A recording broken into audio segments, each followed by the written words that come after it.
السلام علیکم. جلدی جلدی اپنی جرنی شیئر کرتی ہوں. اس سے زیادہ خوبصورت دنیا کا کوئی ٹرپ نہیں ہو سکتا. جلدی جلدی ہم لوگ مکہ گئے اور مکہ میں اتنا کراؤڈ تھا. مکہ کی وہ گلیاں، مکہ کے وہ راستے، مکہ کے ہوٹل، پیر دھرنے کی جگہ نہیں تھی.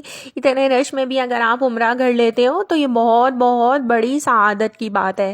پھر جلدی جلدی کے بھاگم بھاگی عمرہ ادا کرنے کے بعد شام کو ہم لوگ نکل پڑے تھے. رات کو ہم مسجد قبلتین پہنچے. وہاں پر اتنی سیکیورٹی سب تھی تو وہاں پر انٹرنس بند کر دی تھی ان لوگوں نے.